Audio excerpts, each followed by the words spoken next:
Hi, I want to welcome everyone to today's Arizona State University Master of Computer Science admission webinar. My name's Diana Sunshine and I'm on the Coursera team. The first thing I'd like to do is get everyone acquainted to the Zoom interface that we have today. If you take your mouse and you scroll to the bottom, you should be able to see a chat script. And if you open up your chat window, it'd be great if you would start typing where you're from. And usually we can see that people are from all over the world. And let's see if anyone starts typing. Oh, there we go. Columbus, Ohio, Mesa, Arizona, Qatar, Texas, San Francisco. This is great. Oh, India. So this is wonderful. This is going to give you an example of what it's like to be in a global classroom from Arizona State University. The second thing I'd like you to do is to look at the Q&A at the bottom. That is a place where it's best to put your questions. If you put the questions into the chat, it becomes a little bit hard for us to find it, but if you put the questions into the Q&A, then when we get to the question and answer session, we will be able to answer each of the questions as they come up. So for today, I'd like to introduce our two panelists. We have Anita Chalava and Christina Sebring, and if you guys would like to introduce yourself, that would be great. Hi, I'm Anita. I'm the Director of Open Scale Initiatives and work closely on the Master of Computer Science program, and we're very excited to be here with you today. Thanks, Anita. And I'm Christina Sebring. I am the Academic Success Specialist Senior, which means academic advisor for the online Master of Computer Science program. Also oversee the admissions process. And then behind the scenes on chat today, you may also see Nicole Plachecki. She does a lot with the admissions and getting all those documents and applications to the committee. So she'll also be able to answer your questions in the chat.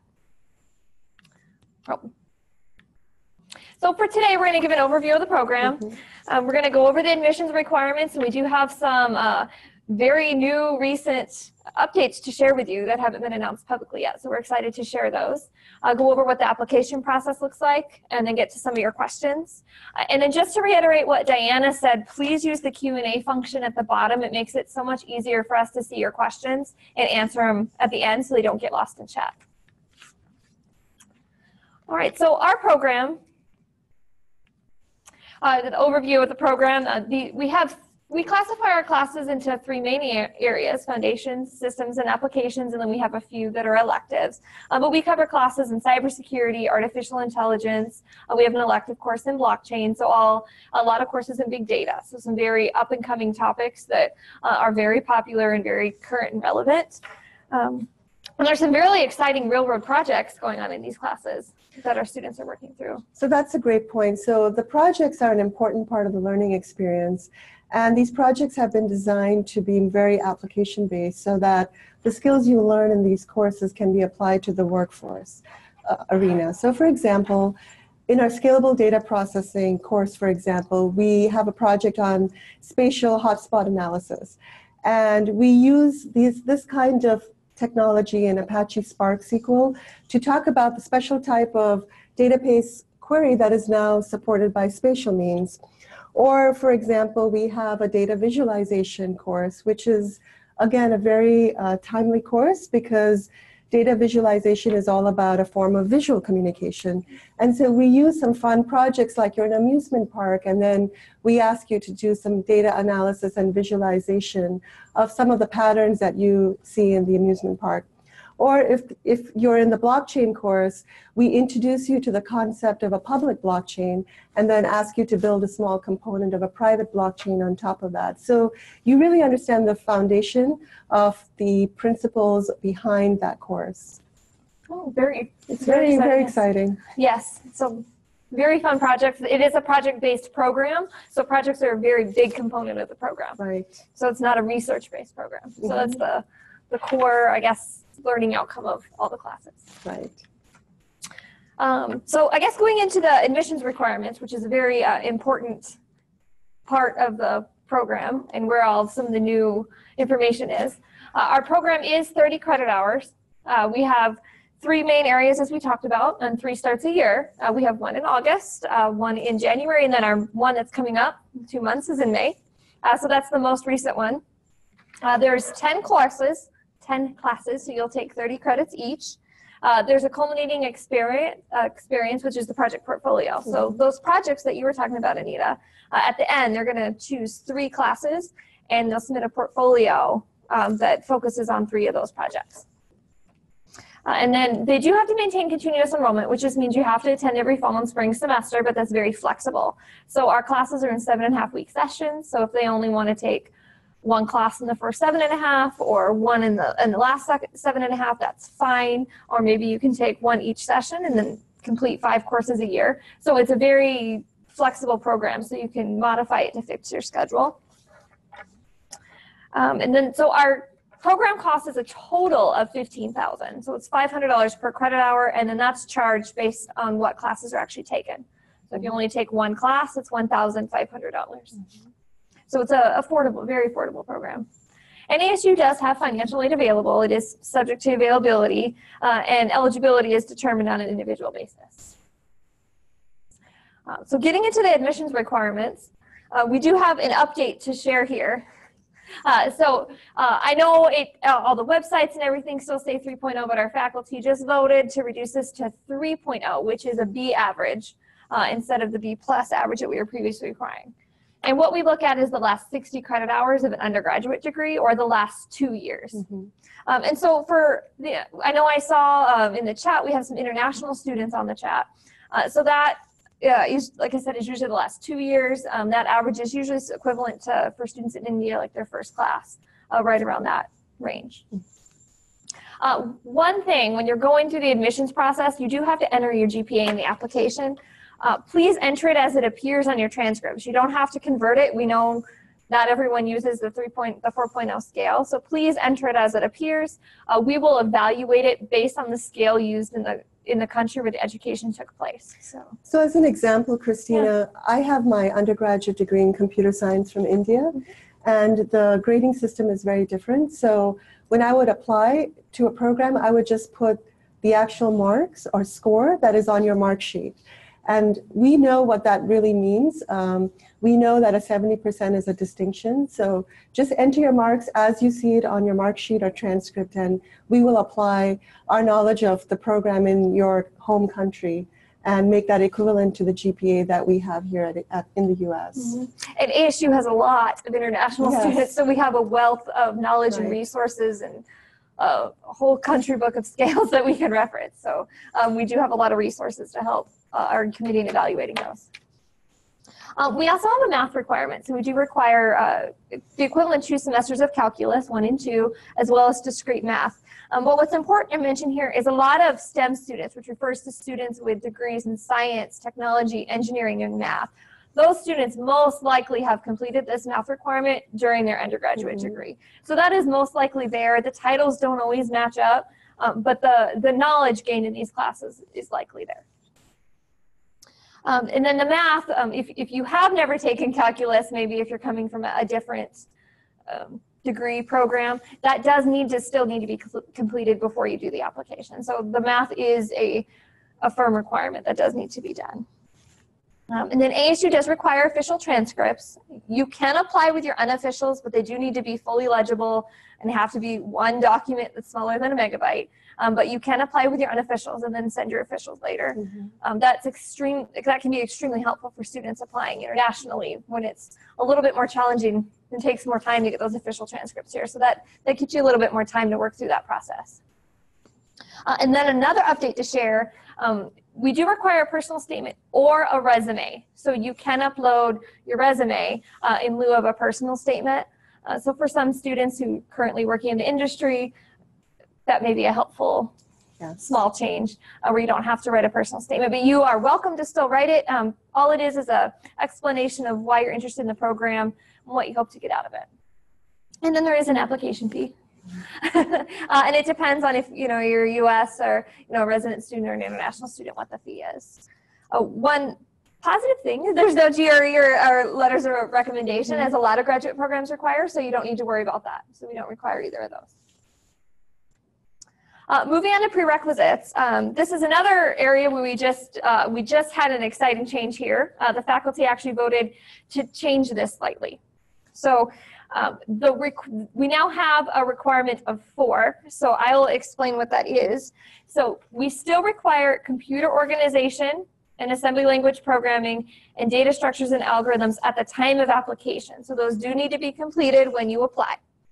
Then we also require operating systems and then principles of programming languages or introduction to theoretical computer science. So either one of those is fine. Now you can be admitted with what we call like deficiency, or which is another word for missing prerequisites. If operating systems or the programming languages in theory still need to be completed, we can work with you on that. But again, the computer organization, assembly language, and data structures and algorithms must be completed at the time of application. Introduction to software engineering is no longer required. So that is no longer a required prerequisite course. And that will be updated very shortly on our website too, for reference, to get that updated. Now, if you're maybe coming from another field or you've been working in the industry for a long time, and maybe you've learned these topics, but not necessarily through formal coursework, you may want to take our online proficiency exam. So you can sign up for that. We do have the link up on the screen right now. Or you can mention it to your enrollment coach. They can help guide you on how to sign up for that. But you can go and take an online proficiency exam to prove or demonstrate your proficiency in these topic areas. So that's a good option.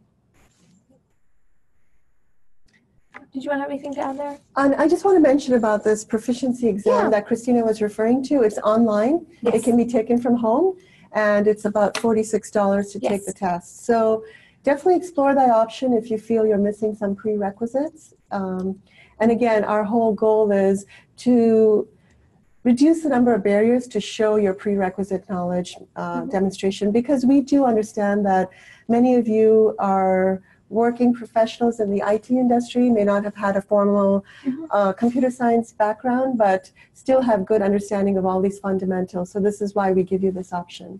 Yeah, and they can, I mean, there's a lot of self-study options out there too, through open courses and things to self-study these topics and then pass the proficiency exam. We've had quite a few students enter the program through this path. So it's a good option for you. So for international students, there are a few additional requirements that you need to complete. You do have to demonstrate English proficiency, which you can take TOEFL, IELTS, or the Pearson Test of English. We can get the link maybe sent out through chat with the English proficiency requirements on the ASU website, because there's a lot of updates here that ASU has made. So for instance, if you're a U.S. citizen or permanent resident, then your English proficiency requirement is considered met. If you have a bachelor's degree from an English-speaking country, and there is a list out on that website that you can check the list and see if your country is on the list, then your English proficiency is considered met. Also, if you've completed 9 credits of graduate coursework with B's or better, your English proficiency is also considered met. So there, if you've taken, maybe you completed a few courses at another U.S. institution, then you shouldn't need to do this. Did you have anything to add for English proficiency? No, this is very exciting. Okay. So definitely check out our website, and if you have questions and are unsure, definitely reach out to our enrollment team who can assist you through the process. Yes, we have a fabulous enrollment team. And at the end of this presentation, we will give you their contact information, and you could chat, email, or call them if you're in the U.S. And they can help guide you through the process. Now, if you are in the U.S. And you are on a visa, the graduate admissions will need that documentation, so you can send that to graduate admissions at gograd@asu.edu. Now, if you are an international and you're not planning to come to the U.S., that's fine. But when you're working through the application, you want to select the JN visa status, which just means international, not coming to the U.S., and that'll help get that application through. If you select any of the other ones, it can get stuck in the process because they're looking for additional information. So if you're not planning to come to the U.S., definitely make sure you select that JN designation. And now there are multiple ways to get your transcripts here. There is a parchment feed available, and some other options available through like ministries of education and things like that, which the enrollment team can definitely guide you through. We also have a really well-developed FAQ document on our website that lists out the options and details. And especially if you have your degrees, let's say from a country like India, I have my mark sheets, but it's very hard for me to get transcripts. There are options of parchment feeds on our website. You can visit their website and request your transcripts in that mechanism. It does take a little bit of time, but as Christina said, you could still submit your unofficials to get an admission decision. But we do, if you're admitted and you decide to start at ASU, we do need your official transcripts. Is it by the end of the first semester, Christina? Yeah, it's brand new that they're allowing this. So they do put a reminder up on your account, and they basically want them as soon as possible. So it's first semester, I would say target the first semester just to be sure to get that in. So we do have what we call a pathway option available. So for students who maybe know your GPA isn't at that 3.0 mark, which definitely happens. We have quite a few students pursuing this option right now. This option's available for you. Or maybe if you're working on some of those prerequisite courses that I covered in the previous slide and you want to get a little jump start, or maybe even just try out the grad classes to see if you like the format, if it works with your schedule, we have a pathway option available to you. So what it is, one of the benefits of it is it allows you to demonstrate a graduate GPA and prove that you can be successful in graduate level classes. So you can take up to 4, but at least 3 classes, 9 credit hours, and earn at least a 3.25 GPA in our classes, which is a B+ average. And now once you demonstrate your proficiency in these classes, then that establishes a new graduate GPA and then can help you basically earn your way towards meeting that GPA requirement. And this is something that we're hoping to expand in fall 2019 and add additional options and additional pathways, if you would, into the program. Yeah. And what's different about ASU is that ASU is #1 in innovation, and we're trying to provide ways for learners to get access to the degrees that they've been working in their workforce but don't have formal degree background. So I have a colleague who has been in the IT industry for 15 years, but got a degree in something that was not STEM. And they're actually considering this pathway option because this is their way to get a formal degree in computer science to help them with their career advancement. I also had a colleague in the Valley talk to me about, they just got a job as a data scientist. And they were asking me, what are the options at ASU? So I said, well, we have some courses in the big data specialization. So for example, there's a data mining course that we're running right now.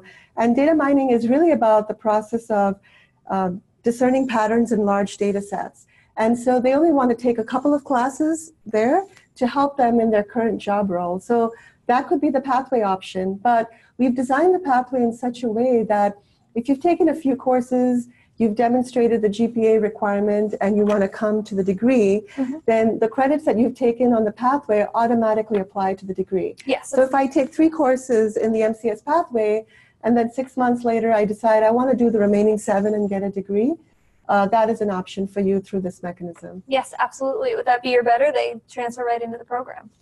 And also important to mention for international students, they can also maybe do the pathway and take the 9 credits to meet that English proficiency requirement if they get the B or better, because it's the 9 credits in graduate level coursework. That's right. So that's another pathway, if you will, for maybe our international students.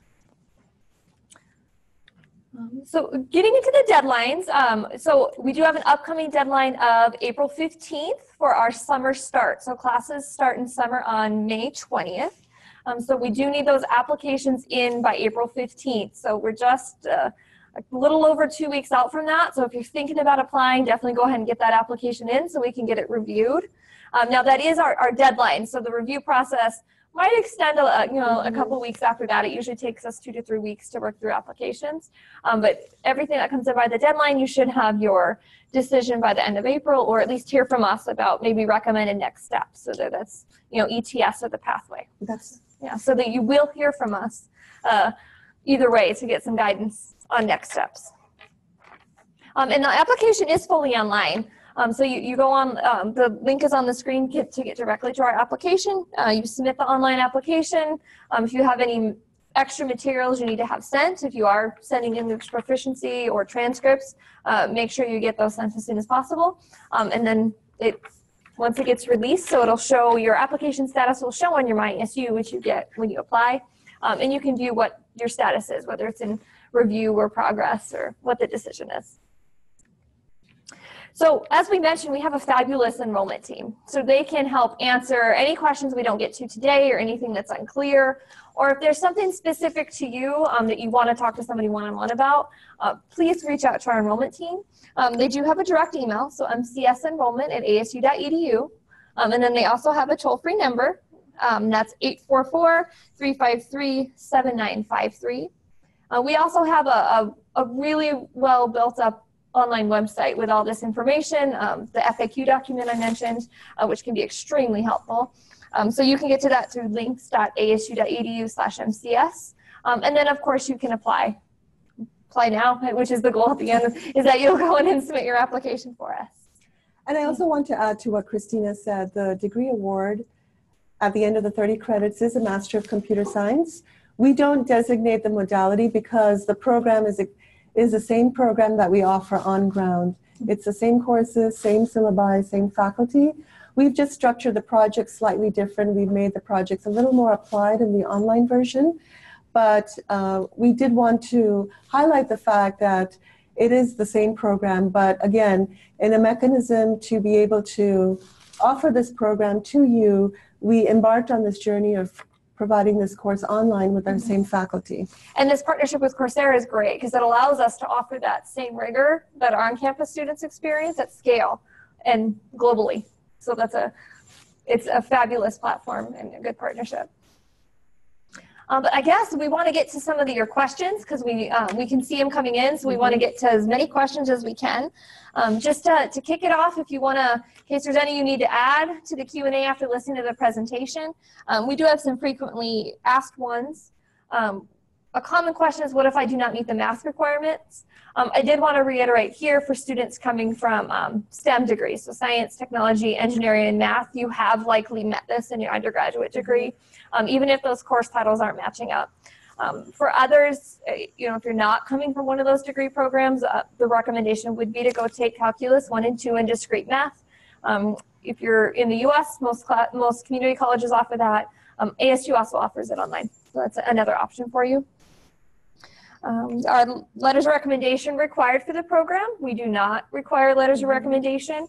So you can submit them if you want. They're optional, but they are not required. And then how do you calculate international transcripts? I know Anita mentioned this before. So we do evaluate it based on the scale where the education took place. So that's very important. Just enter it as it is on your transcripts. And we do focus on those, that computer science prerequisite background. And looking at how well you performed for that GPA requirement.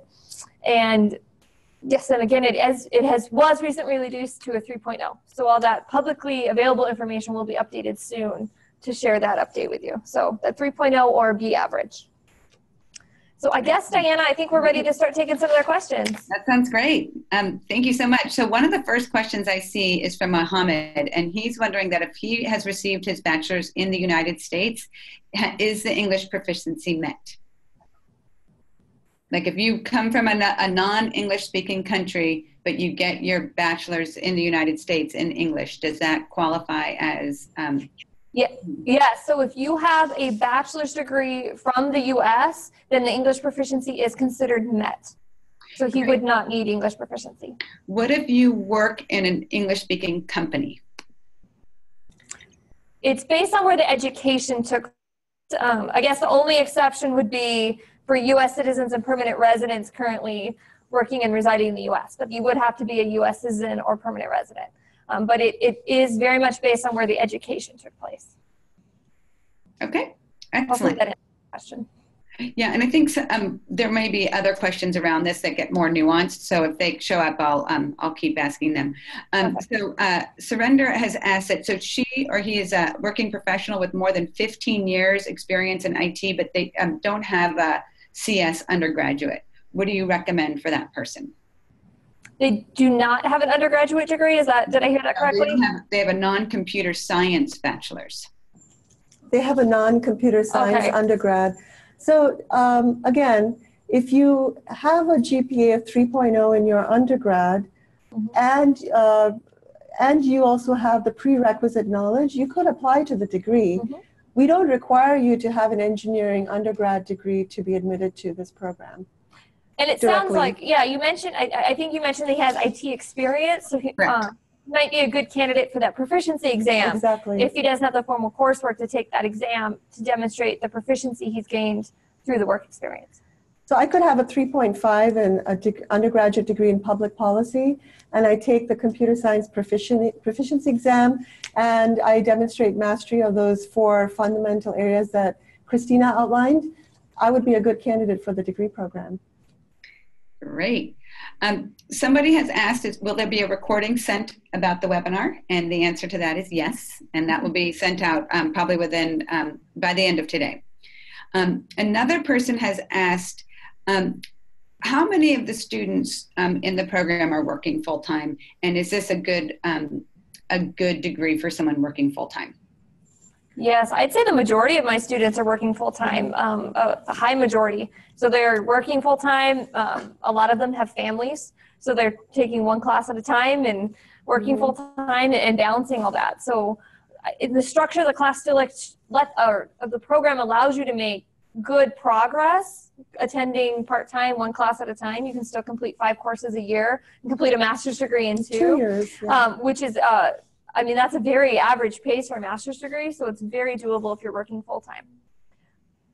And depending on your work commitments, let's say you take a class in the first session starting in August, you complete the class at the end of September, and then you find out in October you have a crazy deadline at work, you can skip enrolling in a class from October to November and then start back in January.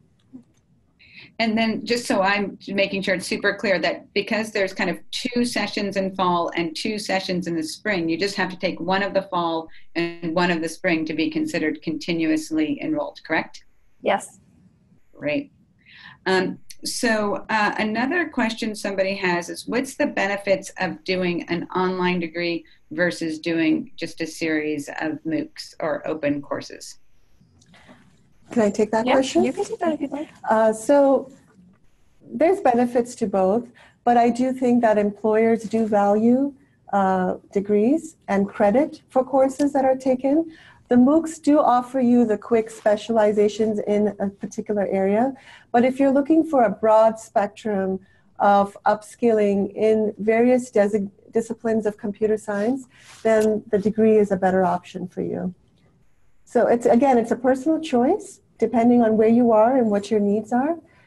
But you could also take some of our online open courses, the MOOCs, and if you like the content, then you can decide to enroll in for the degree. So that option is also available on Coursera. I think that's a great point. So we have a question that I think is really interesting. It's kind of ASU specific, and it's from Samir. And he said, is it possible to get enrolled with a BA in software engineering from ASU? Which I think is yes. And is this part of the accelerated program? And is it possible to get costs covered with the partnership with Starbucks? So this is a very specific question. So I think they're referring to the Starbucks College Achievement Program. Depending on your benefits eligibility with your employer, that is Starbucks, and I'm assuming you're employed at Starbucks, an ASU degree program, but it has to be online, so this is MCS Online, could potentially be an option. So I would encourage you to contact your employer, and you can reach out to the same MCS enrollment team and they can help you with that. But it really depends on your benefits eligibility with your employer. And also, lots of employers do tuition reimbursement for getting a master's degree. So I think for anyone who's employed, it's a great opportunity to talk to your employer, talk to your manager, see how much of your costs can be paid that way. We definitely see that across all of the degrees on the Coursera platform. Absolutely. Right. Yes. So somebody has asked about GRE and TOEFL scores. So I know you guys talked about it, but let's do it one more time. Like, do you have to have a GRE or do you have to have a TOEFL? You do not need a GRE for this program, so GRE is not required. If the TOEFL is required, it's not required. Let's talk about who it's not required for. That might be easier. It's not required for U.S. residents, U.S. citizens, or permanent residents living in the U.S. or if you've taken 9 credits of graduate level coursework and gotten that B or better. And there's a few countries who are considered English-speaking countries that it's not required, and that's posted online through the grad admissions website. So those are who it's not required for. But if you're not in one of those categories, then yes, the English proficiency would be required. And again, if Nicole could chat in the link for the English proficiency requirements, that would greatly help as well. Yeah. Great. So Matt has a good question, which is if you do need to do some of the prerequisites, can you take those through a MOOC, or do you have to complete them through like in-person college or university? So the MOOCs are a great way to self-study and then take the proficiency exam. So that's one way that you can use MOOCs, and there's actually a list we recommend for any students that we're recommending to take the proficiency exam. So we do recommend it for that. But it's not a one-to-one equivalency to waive the prerequisites. So I mean, we are hoping to have additional options available in the future to allow less barriers, as Anita said, for the program. So those hopefully are coming in the very near future. So there should be additional options available, but you can certainly take them at local schools as well if you have one locally. That's also an option. Or you could take the English proficiency exam as well. Yes, yeah, the proficiency test. Yes, that's another option as well. That's great.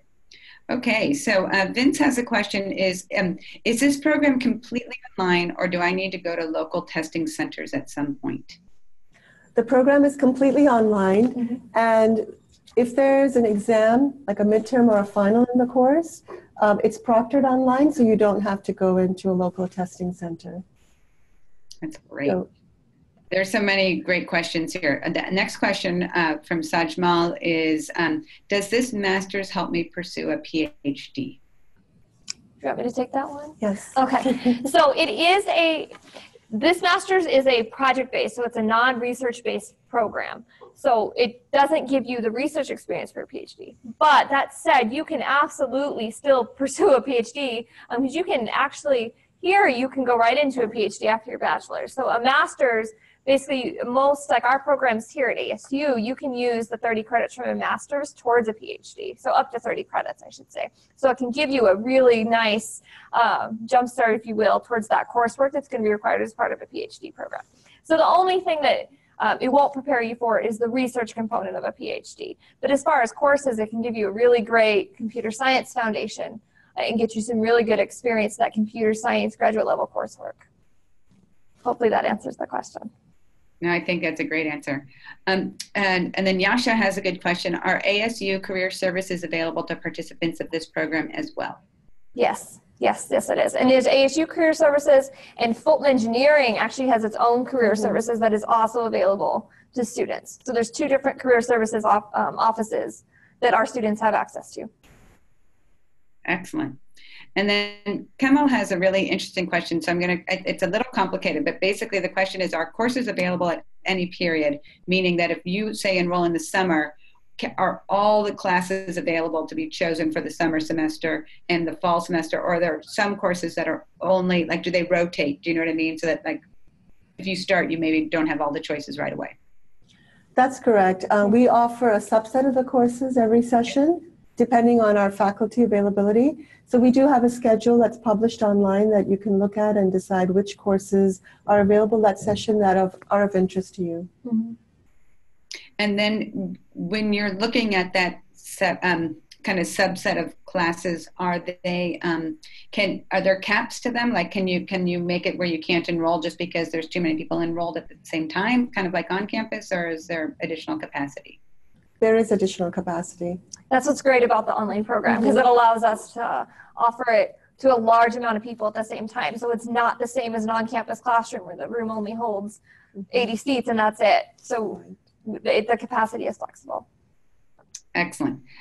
Leo has asked, does this program require an engineering bachelor's degree? You've already answered it. The answer is no. You can have any bachelor's degree as long as you have the prerequisites or pass the tests, correct? Yes, that's correct. And then Michael has a great question. So can a previous graduate degree supersede the undergraduate degree GPA? This person in particular has an MBA.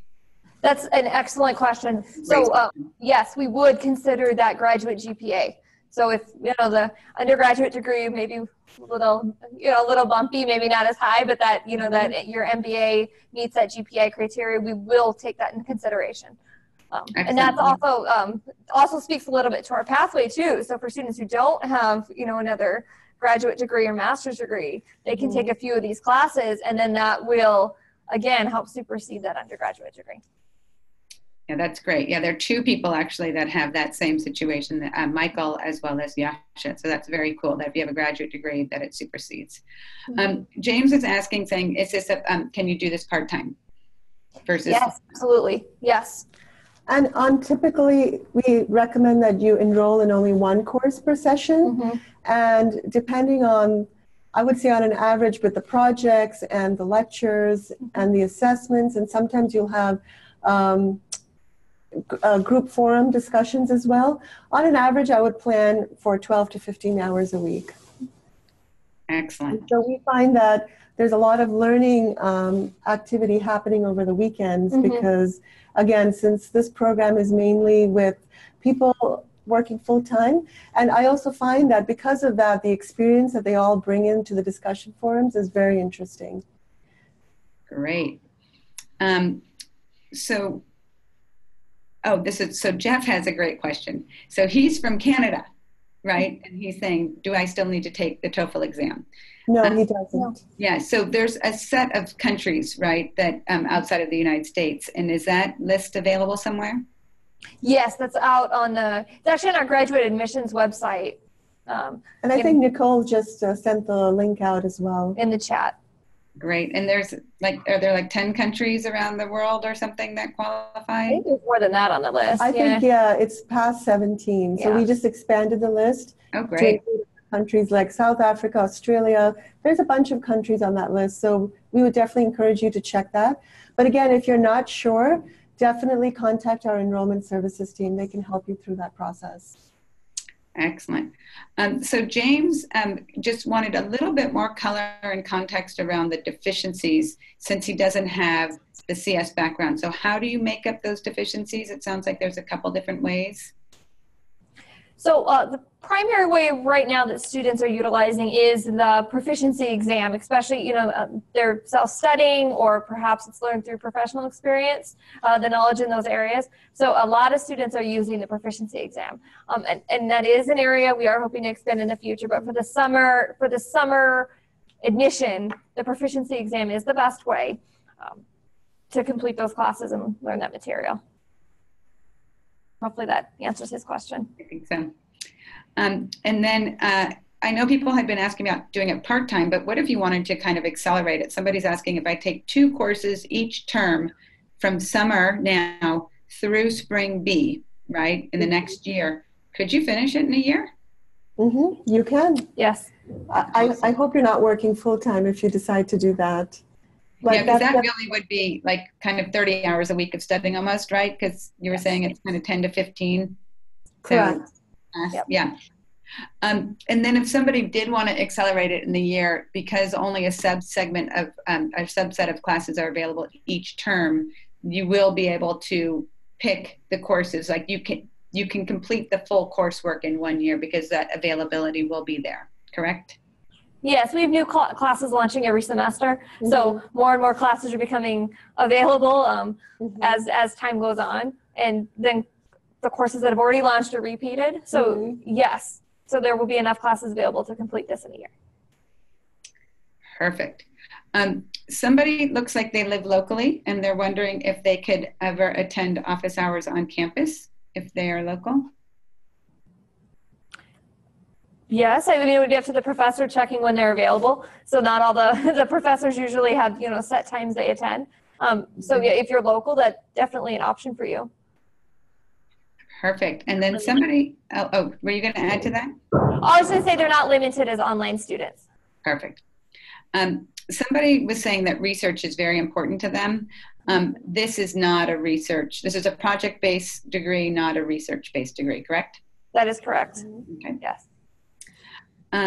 And so Vince is asking where can he find a list of the specializations and subjects, because he heard at the beginning about the data science and big data topics, but he's wondering about the other specialties and kind of concentrations. Where could he find that? So that's on our website. If Nicole can chat the link. But on our ASU MCS page, we have the different courses. We even have syllabi posted for the courses that have run. And we also have them bucketed by different specializations. Cool. Patrick has a great question. So this one is a question on project work. Usually, how big are the project groups, and is it mandatory to work together as a group, or is it possible to work on solo projects? So the project groups are typically, they're grouped by area of location, because we want people to be in the same time zone as much as possible. A typical size is 4 to 5. The way the projects work is you could still work on your pieces solo, but we do encourage a little bit of that group collaboration. So we would have at least one project that's a group-based thing, whether it's a discussion forum or a group-based project, but everything's done online. When you're enrolled in this program, you do have access to Slack, and so you can work with your project team through Slack. So again, the hours are decided completely by your group, and there's a very small component that collaboration would be required. And we find that the learning experience is definitely enhanced through this mechanism. Great. Ryan is wondering if you can do a personal statement and a resume versus one or the other, and if not, is there one preferred over the other? You can upload both. So through the application, it will give you the option to upload both. So you have to upload something in the personal statement section of the application that can be a resume. But if you're doing both, then go ahead and upload your personal statement in the personal statement section, and then the resume you can upload later in the optional section. Excellent. Okay, so Anne May has a question, and we've talked a little bit about this, but I think it's confusing to people. So if you're going to be, the admission requirement for the proficiency exam and the admission requirement for the MCS pathway, they are two different paths, right? Because you could take the proficiency exam, enroll, and get admitted, but the pathway, you actually have to take the courses and pass those to get admitted. Do you want to kind of show some color around that? So they're asking, can you take the MCS pathway in lieu of the proficiency exam? Oh, so yeah. Not this time the way the pathway is currently structured. So there are two separate requirements. So the proficiency exam is used to show the proficiency in those prerequisite areas, so that fulfills that requirement. The pathway with its current structure is used to help if your GPA doesn't meet the minimum requirement. So then you can take the 3 classes and establish a high graduate GPA to help compensate for a lower undergraduate GPA. So they are they have two separate purposes. Two separate purposes. Okay. Do you want to repeat that one more time, just because I feel like people kind of keep asking about it? So. Yes. So, okay. So the online proficiency exam is for the prerequisite courses. So we were, and I can repeat those because that was a little while ago at this point. So we do require computer organization and assembly language programming and data structures and algorithms at the time of application. So those must be complete. But students also need to have a course in operating systems and then a course in either principles of programming languages, which is an advanced, usually a 3rd-year programming class, or a class in theoretical computer science. On some international transcripts, we see this as formal languages, things like that. Compilers can be the programming languages. So those are other common titles we see for those 2 classes. So those are the prerequisite courses we're referring to. If you don't have formal coursework and you believe you've learned that through self-study or professional experience, you can take the online proficiency exam to demonstrate that you do have knowledge in those areas. Now, a separate option is the pathway. So maybe you have a computer science degree, or even if you don't, but your GPA is, maybe it's a 2.89. Then you can come into the pathway. All you need to have is an undergraduate degree to do the pathway, and you can take 3 classes and earn at least a 3.25 GPA to demonstrate that you can do well in graduate level coursework and help compensate that undergraduate degree. And I also want to emphasize it's a 4-year undergraduate degree. Yes, that is important. Not yes. 3 years. I know a lot of international countries offer 3 years. We do require 4 years of undergraduate degree to be admitted to this program. Yes, very important point, Anita. Thank you. So if somebody does have a 3-year undergraduate degree, how do they then qualify? What do they need to do? Usually they need to take another year of coursework. And so I know on some international students, they've done like a year of graduate level work, but there does have to be an equivalent to another year of coursework taken after the undergraduate degree. So if you have a 3-year undergraduate degree and you have a master's degree, that qualifies as 4 years of undergraduate study. And we see a lot of applicants with that background. Yeah. And then if you have a 3-year undergraduate and you take some of the performance pathway classes, that doesn't count though, right? You would, or would it count? No, because you have to have the 4-year undergraduate first to qualify for the pathway. Okay. Richard was wondering how many students have graduated from this program.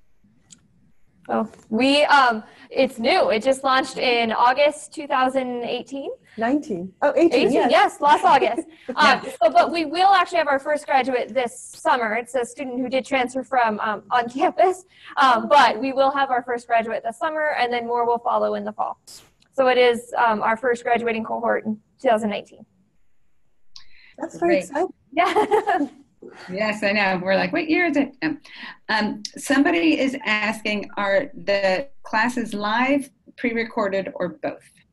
So the lectures are actually recorded. Everything can be done depending on the hours that are convenient to you. So everything is pre-available, and you can go back to the lectures and listen to them again if you need to. So very much designated for a person who's working full-time. But they do have live events. They do have live office hours and live events. That's correct. And those seem to be very popular with students logging in to interact live with course facilitators and TAs. So, and we also post the recordings of the live events in the course. So if you can't attend it in person, you still have an opportunity to watch it. Yes, those events are optional. I don't know that I said they were optional. So. That's excellent. Okay. Somebody has asked if any completed Coursera work can count towards degree credits to this degree.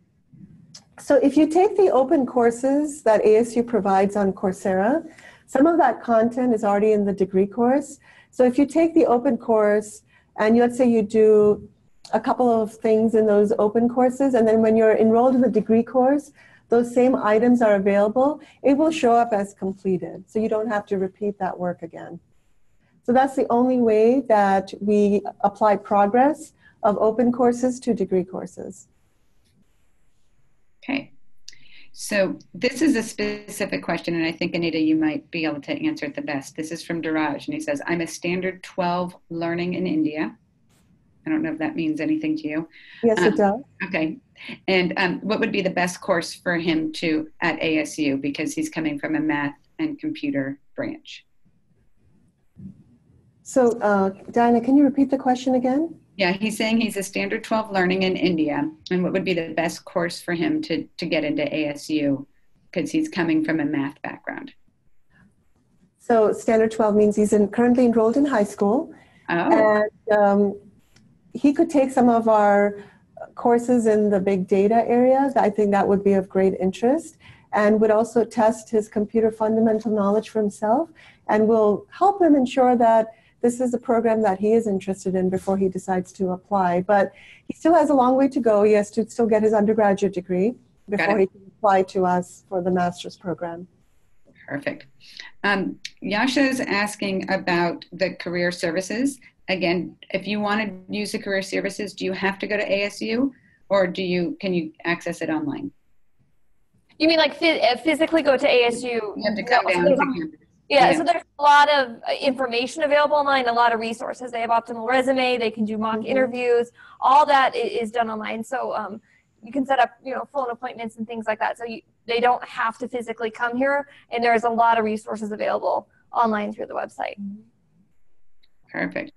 And then Samir has asked another question saying he's just confirming this is a pay-as-you-go or is it pay as you go, or do you need to provide the whole tuition up front? You only pay for the course you're currently enrolled in. And so I know in international countries, when you enroll in programs, they ask you for the whole tuition up front. We don't do that. We just ask for tuition payments for the courses that you're currently enrolled in to make it easier to afford. And also, if you're looking at loan opportunities, this is an easier payment mechanism for you. Perfect. Now we only have about 5 minutes left, so I'm going to kind of keep going, and I'll try maybe go a little faster. So if somebody has a master's, do they need to submit their undergraduate transcripts? Yes. Yes. Okay. So we actually ask for transcripts from all institutions attended. So that helps us better and fully evaluate the application. So all applications attended, all institutions attended, excuse me. Great. And then as an ASU alum, do you get all the alum privileges and degree certificates and transcripts, everything? Like you just look like an ASU alum? Yes. Yes, so the NCS program is an ASU program, and you will be part of the ASU community. We have a very, very large ASU alum network. I am one of them, very proud to be a Sun Devil. So, and you'll also get notifications about our continuing education programs, because we look at learning as a lifelong thing. So even though you would get your degree with us, you would still have options to continually upskill. And so you will definitely be part of that network. So cool. Samuk wants to confirm that the word online will not be mentioned on the degree certificate. That's correct. Okay. And then somebody else has asked, is it possible to transfer from online to on campus if you want to, say like in a year or so? Yes, but it does require a new application because it's a campus change, and the online requirements are more competitive because, as we mentioned, there is some capacity challenges, and online gets thousands of applications a year. So it does require a new application. On campus does require the GRE and letters of recommendation as well. One of the distinctions I want to make with the online program is that we don't issue student visas for this program. But as Christina just alluded to, if you're applying to the on-ground campus, it invokes a different set of requirements, including the visa requirements, visa process, which is why we require a separate application for the on-ground program. Excellent. Okay, I think this will be our last question, and it's, I think, a really good one. And it's somebody who's actually already applied or started an application, and they actually aren't sure if they qualify. What should they do? My recommendation is to finish the application and submit and have it evaluated, and then we will reach out to you and let you know. If it's concerned about GPA, we might recommend the pathway, or if the prerequisite requirements aren't met, then we would direct you toward the proficiency exam. So the best thing to do is to get that application in and get it evaluated. That sounds great. So why don't you guys wrap up, because we went through all the questions. Oh, wonderful. So, well, we want to thank everybody for attending and spending your morning, afternoon, or evening with us.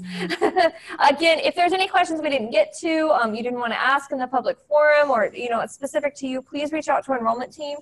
They are there to help. So again, their contact information has been on the screen and will be sent out. Diana will make sure that gets sent out as well with all of our contact information. But please reach out to us and please get that application in. Yes. And definitely check us out on our generic websites, ASU's #1 in innovation. Yes. We have a large portfolio of online degrees with different rankings and different awards. So definitely check us out. We're very proud to offer this program to you, and we really hope to see you here as a Sun Devil. Yes. Excellent. Well, have a great day, everybody. Goodbye now. Bye.